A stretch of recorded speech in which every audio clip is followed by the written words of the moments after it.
I'm Jim Boys. I'm a musician, singer, songwriter, and have been involved for quite some time with themes from Belgium, particularly from the First World War. And I'm a folklorist. I'm also from Yorkshire, and I've been doing research on things to do with the First World War and folklore in Belgium. Hark, hark, the drums do beat, my lord, and I must march away. I think it must have been my granddad when we used to visit him. He told us that he'd got a problem with his back, which was due to his being wounded in the First World War. Mine was a bit the same. My grandfather had problems with breathing. My grandmother and my mother said it's because he was gassed in the First World War. Through the family, I found that he'd actually written an account as to what had happened to him during the war.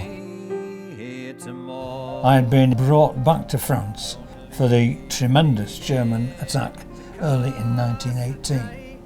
Thus, near the Menin Road, in the early days of March 1918, I lay wounded.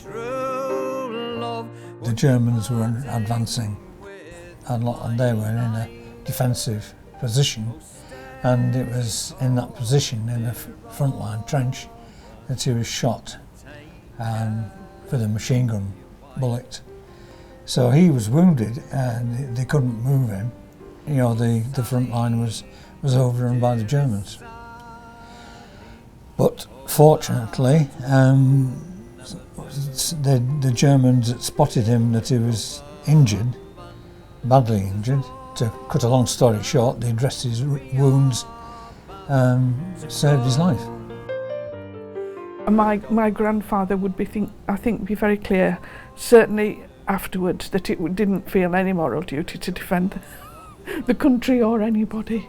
What the war did for him, as it did for a lot of men, was to remove any illusion about the way that life was organised. So you choose the trench map. It's an original trench map.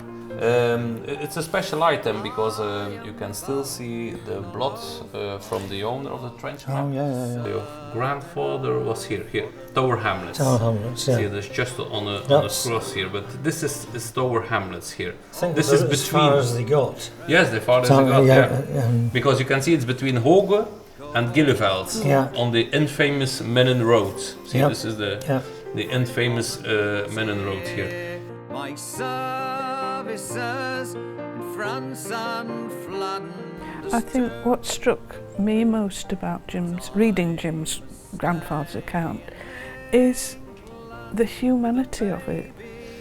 I mean, it's an impressive piece of writing for somebody who had obviously suffered a lot. And their bodies lie beneath the mud that was the Menin Road.